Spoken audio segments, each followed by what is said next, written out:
Muito bem-vindos ao nosso canal Palavra e Essência. Nosso objetivo aqui sempre é expor a Palavra de Deus, de modo que o ouvinte possa compreendê-la e colocar em prática na sua vida. Se você não é inscrito no canal, por gentileza se inscreva, compartilhe nas suas redes sociais, acione o sininho ali para você receber as notificações e assim me ajude a expandir o reino de Deus. Aqui temos estudado a Epístola de Paulo aos Filipenses, a igreja na cidade de Filipos, que foi fundada por ocasião da segunda viagem missionária de Paulo, e que ele escreveu a Epístola para os Filipenses por volta do ano 62 depois de Cristo, quando ele estava preso em Roma. E já estudamos o capítulo 1 até o versículo 11 e hoje vamos ler os versículos 12 até o 26, que diz assim, o subtítulo na minha tradução é assim: a prisão de Paulo contribui para o avanço do Evangelho. Irmãos, quero que saibais que as coisas que me aconteceram contribuíram para o avanço do Evangelho, a tal ponto de ficar claro para toda a guarda pretoriana e para todos os demais que é por Cristo que eu estou na prisão. E animados pelas minhas prisões, a maior parte dos irmãos do Senhor tem muito mais coragem para falar sem medo a palavra de Deus. É verdade que alguns pregam Cristo até mesmo por inveja e discórdia, mas outros o fazem com boas intenções. Estes o fazem por amor, sabendo que fui posto aqui para a defesa do Evangelho. Mas aqueles anunciam Cristo por discórdia, não com sinceridade, pensando que assim podem aumentar o sofrimento das minhas prisões. Mas que importa?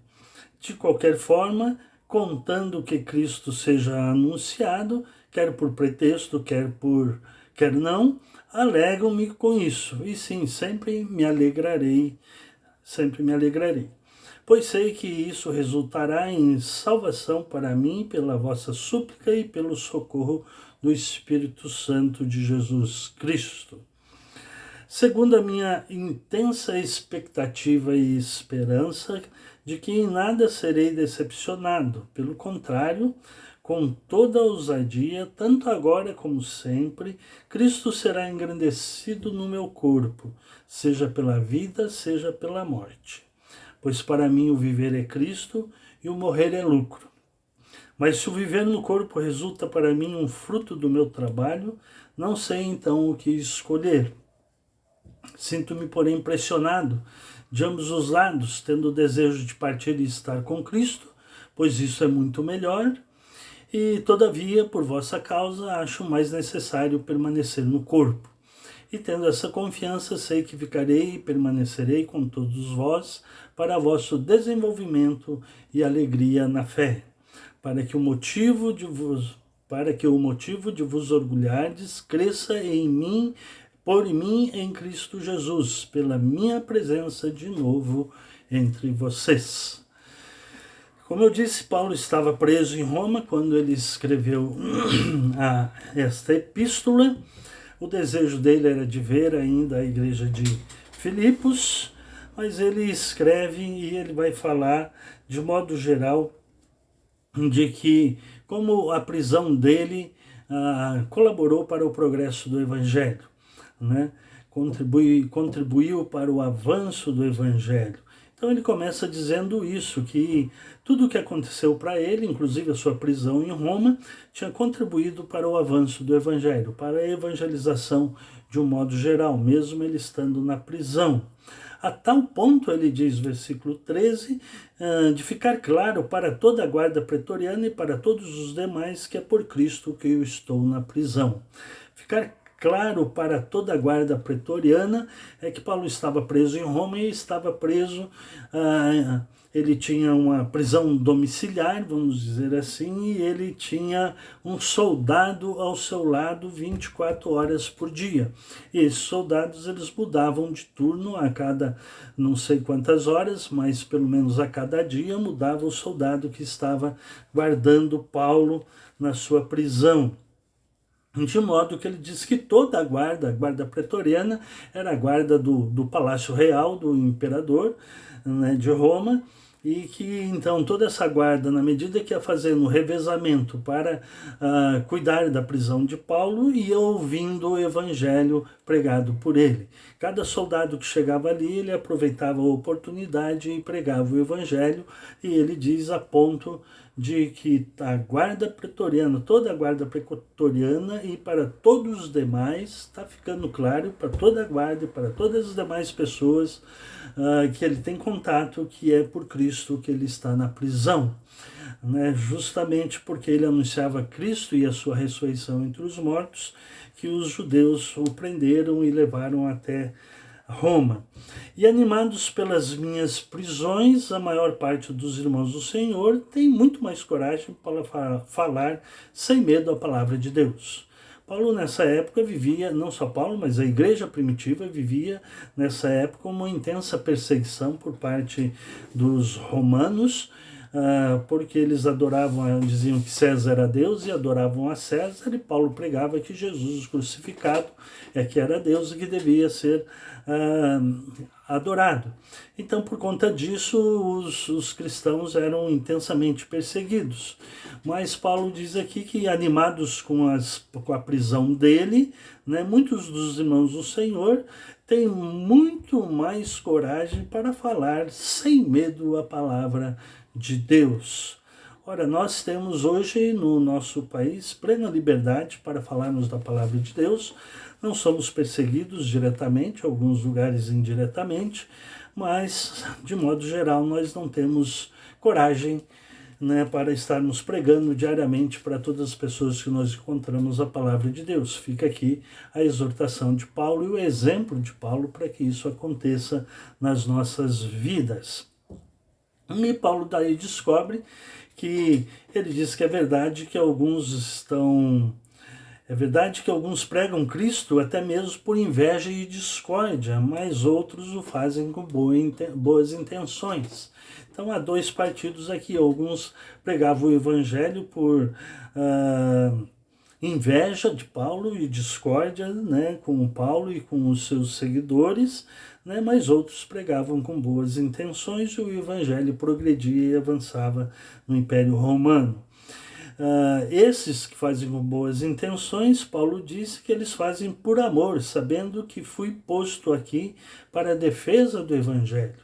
Eles sabiam que Paulo estava preso para a defesa do evangelho. Os outros que faziam por inveja e por discórdia, certamente falavam mal de Paulo e usavam a prisão dele como pretexto para dizer que o evangelho dele não era bem o evangelho.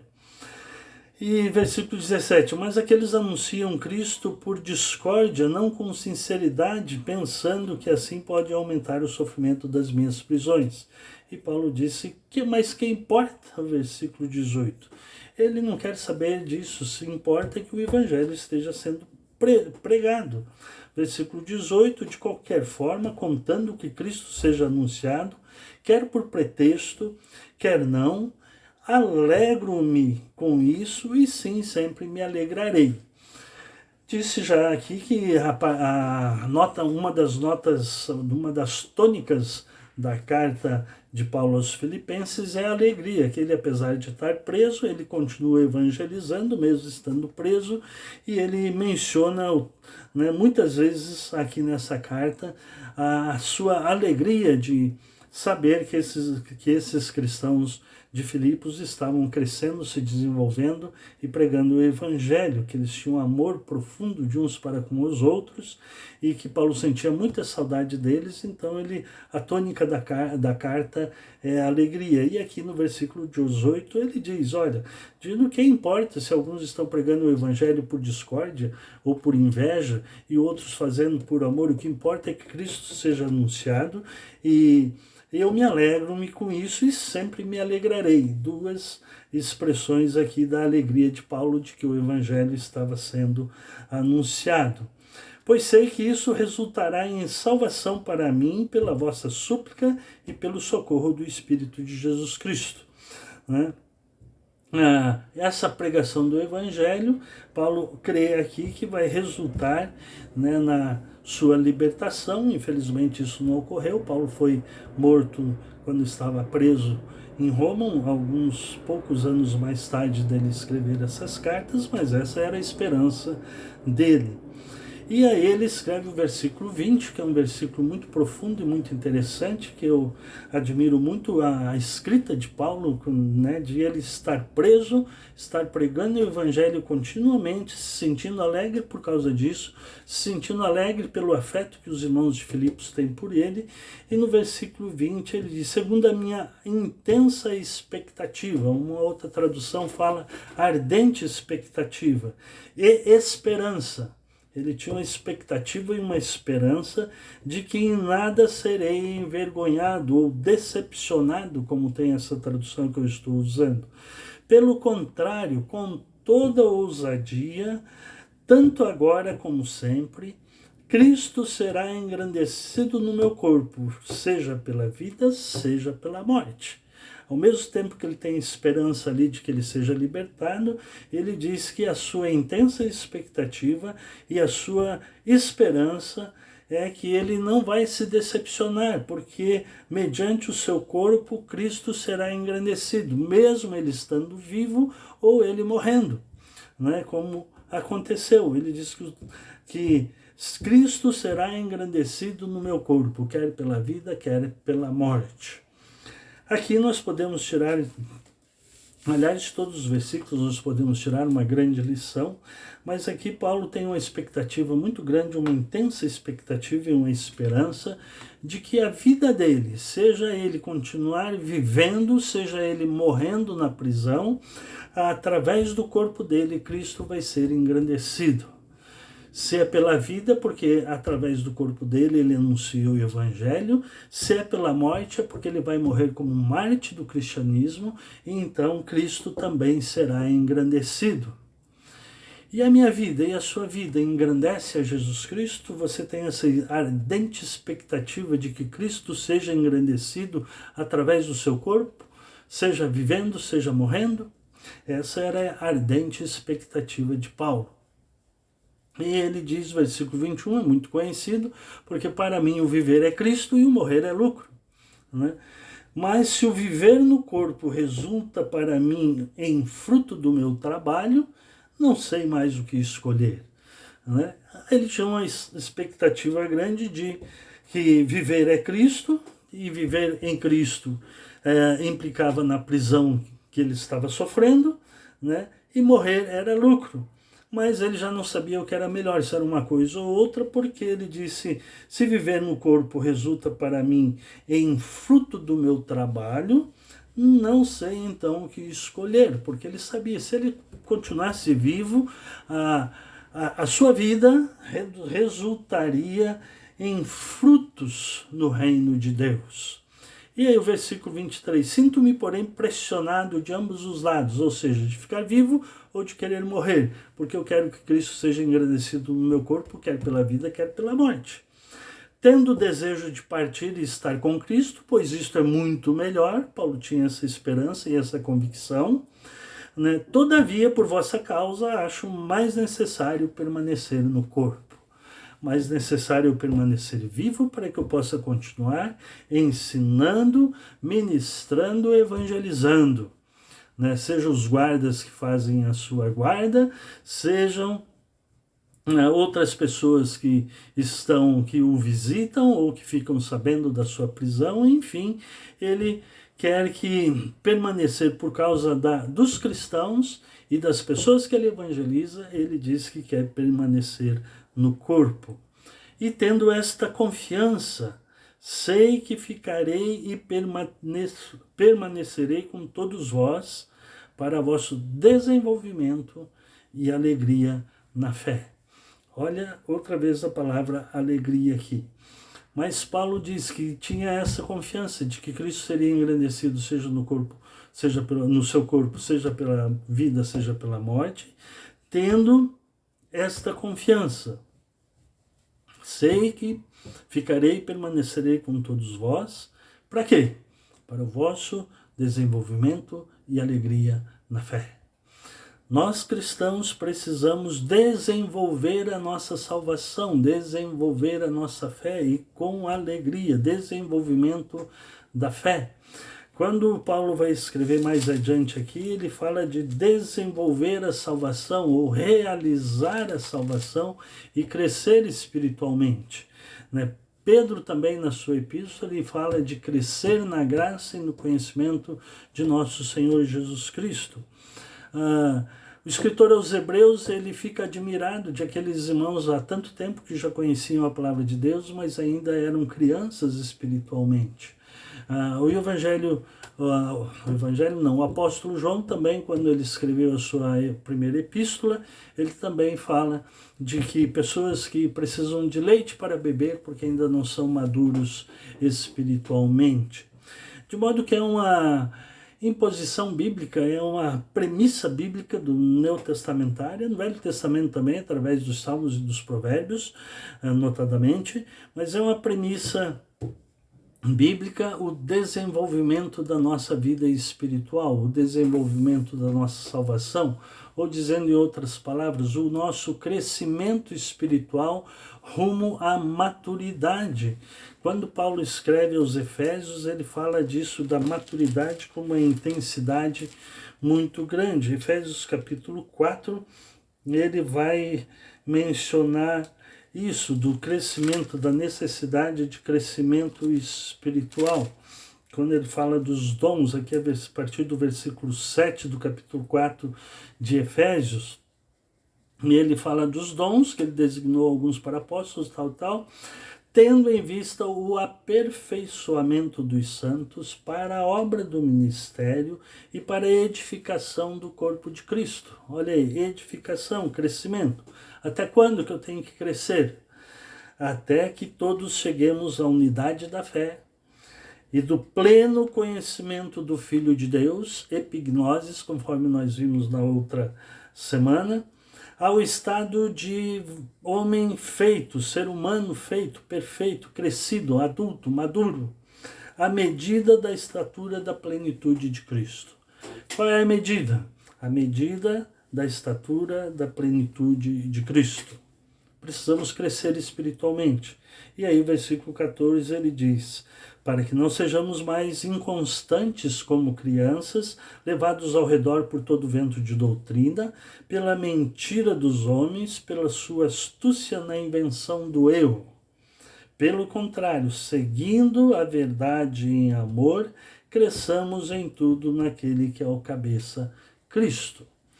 De modo que quando aqui em Filipenses ele está falando que tendo que ele tinha essa confiança, sei que ficarei e permanecerei com vós, com todos vós, para o vosso desenvolvimento, até chegar à estatura da plenitude de Cristo. Desenvolvimento e alegria na fé. É isso que Paulo deseja para os seus ouvintes que iriam ouvir a leitura dessa carta. Crescimento espiritual, para que o motivo de vos orgulhardes cresça por mim em Cristo Jesus, pela minha presença de novo entre vós. Crescimento espiritual. Então, duas perguntas para reflexão aqui. Primeiro, a coragem, a iniciativa e a ousadia que Paulo tinha de pregar o Evangelho mesmo estando preso, e com uma nota dissonante aqui em Filipenses de alegria. Então fica aí o nosso desafio para que nós tenhamos essa coragem, para que nós possamos falar do Evangelho a todo momento, a toda oportunidade, aproveitar todas as oportunidades, né? Segunda lição, de que Cristo tem que ser engrandecido no meu corpo, em qualquer circunstância, eu estando livre, estando preso ou morrendo. Paulo diz que a ardente expectativa dele é que o Cristo seja engrandecido no seu corpo, quer pela vida, quer pela morte, porque para mim o viver é Cristo e o morrer é lucro. E a terceira pergunta é: eu tenho crescido espiritualmente? Eu tenho desenvolvido a minha salvação? Eu sou uma criança espiritualmente falando ou sou um adulto espiritualmente falando? Eu leio a Bíblia todos os dias, eu oro todos os dias, eu tomo vitamina BO, Bíblia e oração todos os dias. Costumo dizer que nós precisamos tomar vitamina BO pelo menos 3 vezes ao dia para que nós possamos ficar fortes espiritualmente e então possamos fazer isso que Paulo fazia, viver mesmo na prisão com alegria, evangelizando, crescendo, tendo expectativa de que Cristo ia ser engrandecido na sua vida, quer pela vida, quer pela morte, e então ele diz, vou ficar em vida, eu quero ficar em vida, o meu desejo é ficar em vida, embora com Cristo seja muito melhor. Para quê? Para que vocês cresçam espiritualmente. Meu desejo aqui, ao expor a palavra de Deus, também é que nós cresçamos espiritualmente. Que eu cresça, que você conheça a palavra de Deus e que conhecendo essa palavra de Deus você coloque em prática na sua vida. Muito obrigado por me ouvir, que Deus os abençoe.